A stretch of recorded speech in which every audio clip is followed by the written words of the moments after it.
मैं हमेशा इस बात को कहूँगा कि यार आप झूठ ना बोलें। अपने पेरेंट्स को गुमराह करके ना रखें, क्योंकि पेरेंट्स के ऊपर जो ये एम्बैरेसमेंट आती है वो शायद वो लाइफ भर ना भूल पाएँ। 3 साल जब बैचलर्स के मैंने किए तो आई थिंक उससे पहले से मुझे थोड़ा बहुत आइडिया था कि मुझे सिविल सर्विसेज में कुछ तो करना है। मेंस में अनसर्टेनिटी बहुत ज़्यादा होती है बिकॉज आपको पता नहीं कि आपके आंसर को किस तरीके से इंटरप्रेट आपकी सोच और एग्जामिनर की सोच मैच ओवरलैप करेगी, मैच करेगी या नहीं करेगी।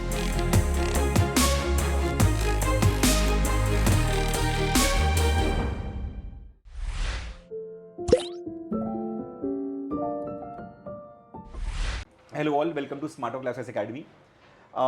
2025 के सिविल सर्विस एग्जामिनेशन रिजल्ट आ चुके हैं और बहुत सारे बच्चों ने क्वालिफाई किया, जैसा आप देख रहे हो।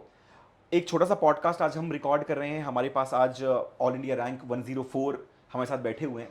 बट उस पॉडकास्ट को जाने से पहले मैं कुछ बातें कहना चाहूँगा। एक बहुत ही अजीब सी चीज़ देखी जा रही है इस बार कि बहुत सारे फॉल्स क्लेम्स आ रहे हैं रैंक्स के लिए। मैं हमेशा इस बात को कहूँगा कि यार आप झूठ ना बोलें, अपने पेरेंट्स को गुमराह करके ना रखें, क्योंकि पेरेंट्स के ऊपर जो ये एम्बैरेसमेंट आती है वो शायद वो लाइफ भर ना भूल पाएं। तो just because you have fail your prelims, just because you are not able to qualify for mains, आप सच बोलो, बता दो कि प्रिपरेशन के अंदर लैक रहा हो या जो भी इश्यूज रहे हों, लेकिन फॉल्स रैंक क्लेम ना करें। आज के समय के अंदर बहुत टफ है किसी भी झूठ को बना के रखना, और एक झूठ के पीछे आपको लाखों झूठ बोलने पड़ेंगे। तो ऐसी चीज़ों को आप बिल्कुल अवॉइड करें। ये एक डिस्क्लेमर था बहुत इंपॉर्टेंट जो मैं आपको देना चाहता हूँ एज अ मेंटर। अब हम बात करते हैं, तो मैं उनको इंट्रोड्यूस नहीं करना चाहूंगा क्योंकि बेसिकली इंट्रोडक्शन अगर मैं कर दूंगा तो वो अपने बारे में नहीं बता सकेंगे। तो आइए हम मिलते हैं इस साल के 2025 के रैंक 104 से। Hello, first of all congratulations. Thank you sir.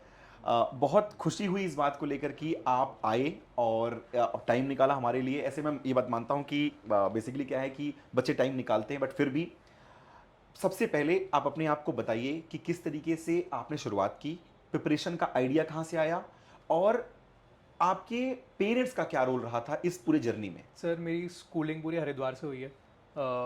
Haridwar में मैंने 10th किया, 12th किया। उसके बाद फिर मुझे डिसाइड करना था कि मुझे ग्रेजुएशन में क्या करना है। तो क्योंकि मेरे पास बायो थी तो ऑप्शन था कि नीट दे दो और कोई एमबीबीएस की सीट ले लो। ठीक है। बट मुझे समझ आ गया था कि नीट शायद मेरे कैलिबर का एग्ज़ाम नहीं है, मैं नहीं क्लियर कर ठीक पाऊँगा है। वो। तो मैंने डिसाइड किया कि बैठूंगा ही, मैं ट्राई भी नहीं करूँगा अपना जितना भी टाइम उसमें वेस्ट करना कि मुझे पता है नहीं निकलेगा। तो आई डिसाइडेड कि कुछ और चूज़ करते हैं जो बायो से रिलेटेड हो और कुछ और ऑप्शन की तरफ ढूंढते हैं। तो ढूंढते हुए मुझे पता चला कि मैं फॉरेंसिक साइंस में कुछ कर सकता हूँ। तो मैंने बैचलर्स अपना फॉरेंसिक साइंस में किया मुंबई से, इंस्टीट्यूट ऑफ फॉरेंसिक साइंस से। वहाँ पे 3 साल जब बैचलर्स के मैंने किए तो आई थिंक उससे पहले से मुझे थोड़ा बहुत आइडिया था कि मुझे सिविल सर्विसेज में कुछ तो करना है। या फिर ऐसा एक बचपन में थोड़ा बहुत रहता है कि बोल देते हैं कि ये तो सिविल सर्विसेज में कर सकता है या फिर यूपीएससी में कर लेगा, बट हमें नहीं पता यूपीएससी है भी क्या उस टाइम ठीक पे। है। तो तब था कि चलो ये भी होता है, कुछ एक ऑप्शन है। पर जब कॉलेज में गया तो थोड़ा सा ज़्यादा अच्छे से पता चला कि अच्छा ये ऐसे है। यूपीएससी में प्रीलिम्स होता है, मेंस होता है, फिर इंटरव्यू होता है, ये सब्जेक्ट आपको पढ़ने पड़ते हैं, एनसीईआरटी से आपको स्टार्ट करना पड़ता है। तो वो कॉलेज में एनसीईआरटी वगैरह रीड करना स्टार्ट किया तो मुझे लगा ये तो अच्छा है, एनसीईआरटी तो बहुत आसान है। एनसीईआरटी स्टार्ट करके फिर पता नहीं क्या ही कॉन्फिडेंस था उस टाइम में, मॉक भी दे दिए मैंने रैंडम। कुछ फ्री मॉक्स आते थे कुछ कोचिंग्स के कि आप ऑनलाइन अटेंड कर दो। तो वो ऑनलाइन प्रीलिम्स के मॉक्स दे दिए, उसमें मार्क्स आए नेगेटिव में ओके। 200 में से। तो मैंने कहा ये तो नहीं मैच कर रहा है, एनसीईआरटी में पढ़ रहा हूँ, मुझे लग रहा है बहुत ईजी है लेकिन क्वेश्चन नहीं बन रहे हैं उससे, तो ये तो कुछ अलग ही है, इसकी प्रिपरेशन अलग से करनी पड़ेगी। तो और रिसर्च किया, फिर टॉपर स्टॉक देखी, यूट्यूब पे वीडियोस देखी, पता किया कि कौन कौन सा मटेरियल किसका अच्छा होता है, किस तरीके से आपको रीड करना होता है, एप्टीट्यूड क्या होता है वो समझा। फिर बट स्टिल कॉलेज में ही था तो एक तो कॉलेज लाइफ एंजॉय करनी थी, और दूसरा ये भी था कि आप या तो कॉलेज के लिए पढ़ लो या फिर बहुत ही स्ट्रिक्टली यूपीएससी के लिए पढ़ लो। तो वो एक्सपोजर बिकॉज 2 साल मेरे कॉलेज के कोविड में चले गए थे, तो एक ही साल मिला था ऑफलाइन अटेंड करने का। तो मैंने कहा ये साल भी अगर मैं यूपीएससी के लिए पढ़ने में निकाल दूंगा तो कॉलेज लाइफ ही नहीं है कुछ बताने के लिए आगे। तो मैंने उस साल लास्ट 3rd ईयर में बहुत ज़्यादा रगड़ के यूपीएससी की प्रिपरेशन नहीं की। थोड़ा बहुत पढ़ लेता था, हल्का हल्का एनसीईआरटी टाइप ही। कॉलेज अपना एंजॉय किया, कॉलेज ख़त्म हो गया तो उसके बाद रियलाइजेशन हुआ कि अब आगे क्या है। अब ठीक है। जॉब तो बीएससी के बाद अब नहीं कर सकते, आपको मास्टर्स करनी पड़ेगी। ठीक है। तो या तो मैं मास्टर्स करूँ जो सब लोग कर रहे हैं अपने बैच के, या फिर मैं सब छोड़ छाड़ के अपना यूपीएससी के लिए प्रिपेयर करूँ। तो मैंने सोचा कि एक बार ट्राई देना तो बनता ही है।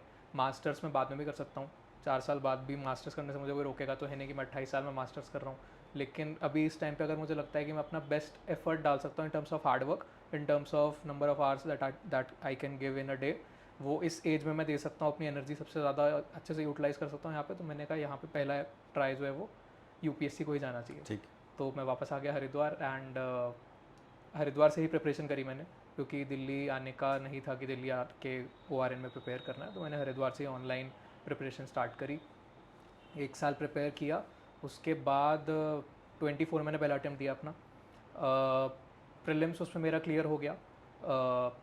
उसके बाद मेंस अनफॉर्चुनेटली उस टाइम पे मेरा क्लियर नहीं हो पाया था।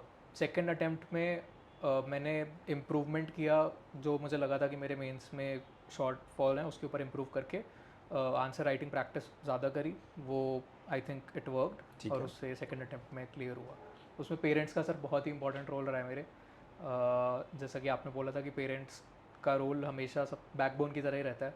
उन्होंने बहुत ज़्यादा सपोर्ट किया, चाहे वो मेरा पहला तो डिसीजन ही हो कि मैं उन्हें बता रहा हूँ कि मुझे आगे मास्टर्स भी नहीं करनी है, मुझे जॉब भी नहीं करनी है, मुझे घर पे बैठना है, पढ़ाई करनी है। तो अब पढ़ाई तो हो गई, 3 साल आपने कॉलेज में क्या किया, फिर पढ़ाई नहीं करी, तो ये था कि एक पढ़ाई और कितनी पढ़ाई करनी है, तो नहीं एग्ज़ाम के लिए पढ़ाई करनी है, एग्ज़ाम मुझे देना है। तो उन्होंने उसमें कहा, एक बार भी उन्होंने नहीं पूछा कि क्यों कर रहे हो या क्या होगा या नहीं होगा। उनको भी पता था कि कितना अनसर्टेन एग्ज़ाम है और कितने कम लोगों का होता है, सक्सेस रेट बहुत कम है, ये सब चीज़ें तो उन्होंने भी सुनी हुई थी, बट उन्होंने तब भी नहीं रोका कभी भी कि हमारी तरफ से कोई प्रेशर नहीं है कि आपको यही करना है, एक ही अटैम्प्ट में करना है या 3 अटैम्प्ट में करना है, ऐसा कुछ भी कभी प्रेशर नहीं डाला। उन्होंने अपनी तरफ से जितना सपोर्ट वो कर सकते तो मुझे दिया है। यार आर्यन एक बात बताओ, आप जब आप इतने ज़्यादा नीश एरिया से आपने ग्रेजुएशन कर रखा था, एक ऐसा सब्जेक्ट जो कि कॉमन नहीं है इंडिया के अंदर, राइट, उसके बाद आपने डिसाइड किया कि आपको पवाड लेना है, राइट, इन सब चीज़ों के बीच में अनसर्टेनिटी तो बहुत ज़्यादा होती रही होगी। उस अनसर्टेनिटी को कि यार अगर नहीं हुआ तो उसको कैसे डील किया आपने? सर बहुत ज़्यादा उस अनसर्टनिटी से मेंटल लोड, एनजाइटी बहुत ज़्यादा बढ़ जाती है, और इस प्रिपरेशन में काफ़ी ज़्यादा रहती है वो। बिकॉज मैंने ड्रॉप ले लिया था तो मुझे अनसर्टेनिटी और ज़्यादा इस चीज़ की थी कि अब मैं मास्टर्स करने जाऊँगा भी तो मैं एक वो टैग लग जाएगा कि ड्रॉप आउट स्टूडेंट है ये, तो मुझे उसकी वो एनजाइटी अलग होती थी कि अब मास्टर्स करने जाओ भी तो उसमें भी पता नहीं होगा नहीं होगा, कैसे होगा, तो वो अनसर्टेनिटी रहती थी। दूसरी एग्ज़ाम की जो अनसर्टेनिटी है वो काफ़ी डिफरेंट है। प्रीलिम्स में एक बार को फिर भी आपको 15 दिन बाद आंसर की आ जाता है, आपका रिजल्ट आ जाता है, तो आपको पता चल जाएगा। कोचिंग वालों के आंसर की भले ही उसमें प्रॉब्लम्स हो कुछ, लेकिन एक क्लैरिटी मिलती है, 80-90% तो आपको क्लैरिटी मिल जाती है कि इतने रेंज में मार्क्स आ जाएंगे। बट मेंस में अनसर्टेनिटी बहुत ज़्यादा होती है, बिकॉज आपको पता नहीं कि आपके आंसर को किस तरीके से इंटरप्रेट, आपकी सोच और एग्जामिनर की सोच मैच ओवरलैप करेगी, मैच करेगी या नहीं करेगी। जो आपने सोच के वो आंसर बनाया है, बिल्कुल, एग्जामिनर कितना आपके साथ अग्री करेगा उस पेज पे, तो वो सारी चीज़ें उसमें रहती हैं। तो वो अनसर्टेनिटी, इनफैक्ट जब पहली बार मेंस नहीं हुआ था तो वो थॉट तो आता ही है दिमाग में कि शायद मैंने गलती करी ये प्रिपरेशन करके, maybe I am not made for UPSC, या फिर, और उससे डबल एंजाइटी हो जाती है कि ये लगता है कि लाइफ में कुछ होगा या नहीं होगा, ये नहीं कर पा रहे हैं, और दूसरा कुछ बैकअप ऑप्शन भी नहीं है, मास्टर्स करनी पड़ेगी और उसके बाद भी गारंटी नहीं है कि क्या होगा, तो वो अनसर्टेनिटी थी।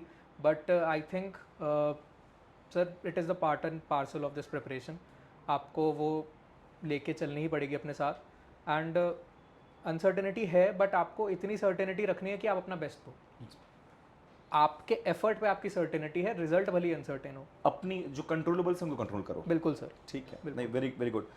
मतलब जब मैं मेंटर करता हूँ, जब मैं बात करता हूँ लोगों से, there are times that I do feel happy about my job, that ठीक है मुझे काम बहुत पसंद है, and I regularly meet people, मतलब मैं मिलता हूँ और मुझे लिटरली ऐसा लगता है कि मतलब अच्छा लगता है ये प्रोसेस, क्योंकि ऐसा है कि आप बहुत अलग लोगों से मिलते हैं। मैं आपसे मिला, मुझे पता है जिस दिन रिजल्ट आया, लिटरली मैं पूरी लिस्ट को देखता हूँ, कोशिश करता हूँ कि मैं सिर्फ उनसे बात करूँ जिनका नहीं हुआ है, जिनका हुआ होता है उनको सभी फ़ोन करते हैं, राइट, ठीक है। मैंने आपको फ़ोन नहीं किया था, आपने मुझे फ़ोन किया, यस सर, आपने मुझे बताया कि आपका हो गया, मैं आपका नाम देख चुका था, अभिषेक सर ने मुझे बता दिया था कि आपका हो गया है, 104 रैंक है, मुझे बहुत खुशी हुई। लेकिन मैं उसमें अभी भी देख रहा था कि यार there are 76 students who have given interview, out of दो 76 स्टूडेंट्स जो नहीं पास हुए हैं उनसे एक बार बात कर लूँ, राइट। यस सर, आपने खुद फ़ोन किया, मुझे बहुत अच्छा लगा, ठीक है। और इस प्रोसेस का ये सबसे ज़्यादा बेटर चीज़ होता है कि यार आप मिलते हो लोगों से। और जब पहली इंटरेक्शन भी हमारी हुई थी तो इट वाज़ वेरी गुड, कि यार मुझे ऐसा लग रहा था कि यार, क्योंकि बहुत एनर्जेटिक लगे मुझे आप, the way you were able to convey the things, and मैं बहुत श्योर था कि यार पसंद किया जाएगा। क्योंकि क्या है, फ्रेश माइंड बहुत पसंद करते हैं यूपीएससी वाले भी। मैंने एक चीज़ देखी है, बहुत बहुत पसंद करते हैं ये चीज़। और आपका ग्रेजुएशन, वो ग्रेजुएशन जब मैंने पहली बार देखा, मैंने कहा यार ये बहुत, और आपका जो हॉबी, अभी मुझे आपका हॉबी याद है, ठीक है, वहाँ पे बहुत ज़्यादा बनते थे, ऑल्दो उस सेक्शन से कुछ पूछा नहीं गया आपसे, बट बट फिर फिर ग्रेजुएशन से भी दासा सर ने कुछ कुछ नहीं पूछा, पूछा। तो I दासा was सर, like कि दासा सर उन्होंने तो कुछ बहुत ही अनप्रेडिक्टेबल सा इंटरव्यू करा दिया। बहुत अनप्रेडिक्टेबल इंटरव्यू कराते हैं दादा सर। दादा सर के बारे में ये चीज़ है कि आप कुछ भी तैयार करके जाएंगे, वो कुछ और पूछ लेंगे आपसे। बिल्कुल, जो मैंने प्रिपेयर किया था उसमें से कुछ नहीं पूछा उन्होंने। एक एक एक सवाल मैं आपसे जरूर पूछना Yes, चाहूंगा, sir. एक लास्ट क्वेश्चन आपसे पूछना चाहूंगा मैं। आपने इंटरव्यू के मार्क्स देखे, हम्म, राइट? बहुत ही ज़्यादा डिफरेंस क्रिएट कर रहा है इंटरव्यू, Yes, राइट? sir. आपके बहुत से स्कोर हैं इंटरव्यू में, लेकिन फिर मैं आपसे ओपिनियन जानना चाहूंगा कि आपको लगता है कि इतना ज़्यादा वेटेज इंटरव्यू का टोटल मार्क्स के अंदर होना चाहिए, जो ये वेरिएंस क्रिएट कर रहा है? सर मेरा हमेशा से यही सोचना रहा है कि अगर किसी बच्चे के मेंस में 800, 820, 850 नंबर, कुछ भी अच्छा स्कोर आ रहा है मेंस में, तो वो बच्चा अच्छा ही रहा होगा ना, उसने बिल्कुल। मेहनत बराबर ही करी होगी, बिल्कुल। वो उतना ही कैलिबर उसको, अगर कोई मेंस में 800 नंबर लेके आ रहा है, तो ऐसा थोड़ी सा कैलिबर कम हो गया कि आप उसको 30 मिनट के इंटरैक्शन के बेस पे अगर जज करके अगर आप उसे ड्रास्टिकली लो मार्क्स अगर दे देते हो, और सबसे बड़ी दिक्कत है उसमें उसको पता भी नहीं है कि उसके इतने मार्क्स कम क्यों आए हैं, बिल्कुल। उसको 120, 130 नंबर क्यों मिले हैं, तो वो इम्प्रूव भी कहाँ करे अपनी पर्सनालिटी में। बिल्कुल। तो that is something which is heartbreaking Yes, it is for heartbreaking. जिनके साथ होता है उनके लिए, बिल्कुल। And I do feel for them. Yes, basically क्या होता है कि यार इतना ज़्यादा गैप क्रिएट होता है कि बच्चे फिर नहीं समझ पाते, क्योंकि Yes, कौन सी sir. बात खराब लगी, क्योंकि उनको लगता है कि they have done best for. Yes sir. इसके अलावा अब क्या प्लान है आपके? मतलब अब तो रिजल्ट्स आ गए, नाम भी लिस्ट में आ गया, मुझे लग रहा है मनचाही सर्विस मिल जाएगी, अब क्या प्लान है आपके? सर अभी तो one day at a time वाला ही चल रहा है, बिकॉज बहुत ही ज़्यादा समझ नहीं आ रहा, लाइफ एकदम से बहुत तेज़ भाग रही है अब। लाइफ तो तेज भागेगी सर, लाइफ तेज ही नहीं भागेगी, बहुत सिंक इन हो चुका है, अब फिलहाल थोड़ा थोड़ा होने लगा है। फिर होने लगा है। सर जब पहली बार देखा था तब कैसा लगा था? सर 1 घंटे तो रिएक्ट ही नहीं कर पा रहा था कि क्या बोलूँ मैं, 3-4 बार मैंने सर्च करके अच्छा, क्लियर वेरीफाई किया कर कि मैं मैं ही ही हूँ कि हूँ, नहीं ये हूँ। मेरा Okay. ही है, ये किसी और का नहीं है। और पेरेंट्स का क्या रिएक्शन था? फर्स्ट इनिशियल रिएक्शन जब आपने पेरेंट्स को बोला? Crying, both of them were crying. Both of them, they मतलब ऐसा चीज़ होता है कि बिकॉज इट वाज एक्सपेक्टेड। ऐसे तो मतलब मैं लिख के रखा था कि हमारी बीच में बात हो रही थी, आपके इंटरव्यू के बाद ही Yes, बात sir, हो रही थी, yes, मतलब मुझे ऐसा लगा था हो जाएगा, बहुत आराम से हो जाएगा, इंटरव्यू इशू नहीं क्रिएट करेगा आपके लिए, और क्योंकि आप बता रहे थे बैक टू बैक मेंस लिख रखा है तो वहाँ पे हेल्प होती है। इसके अलावा have things change around you, friends, family, कुछ ऐसा कुछ चेंज देख रहे हैं आप? सर लोग ही बदल जाते हैं मेरे हिसाब से, तो पूरे जो आपको पहले किसी ने, मैं तो काफ़ी टाइम से घर पे था तो हरिद्वार में ही था, बट किसी ने नहीं पूछा मुझे हरिद्वार में, तो बहुत छोटा शहर है पर बहुत फिर छोटा भी, शहर, मतलब कई बार छोटे शहर में भी 3-4 साल आप घर पे थे तो किसी ने नहीं पूछा कि कहाँ हो, जिंदा भी हो या नहीं हो, इधर कोई आइडिया नहीं है। लेकिन अब एकदम से सब लोग आ गए कि हमें जानते हो, हमें भूलना मत, ये मत करना, तो काफ़ी नहीं, चीज़ें बदल जाती हैं। नहीं ठीक है, एक बेसिक एक्सपेक्टेशन सोसाइटी के आपके साथ रहती है, आप इतने रिस्पॉन्सिबल पोजीशन पे आ गए हैं, मैं तो ये कहूँगा कि सोसाइटी की एक्सपेक्टेशन को जरूर पूरी करिएगा, एक Definitely, बेसिक, बिल्कुल पूरी करिएगा। और बहुत सारे न्यूज़ चैनल्स वगैरह भी बेसिकली कवर करते होंगे, तो बहुत सारे न्यूज़ में फोटोज आई होंगी पेरेंट्स वगैरह के साथ वगैरह Yes, वगैरह, sir. ठीक। स्वीट इंटेक भी बढ़ा होगा, मिठाइयाँ बहुत। Yes, sir. ये चीज़ देखिए, हमारे पास ही बच्चे आए थे उस दिन, काफ़ी सारी मिठाइयाँ लेके, हमारे खुद के एक मेंटर्स का सिलेक्शन हुआ तो इसमें हम लोग भी काफ़ी खुश थे उस दिन। ठीक है एरन, बहुत अच्छा लगा आपसे बात करके, और बहुत खुशी की बात हुई कि आप आए, ठीक है।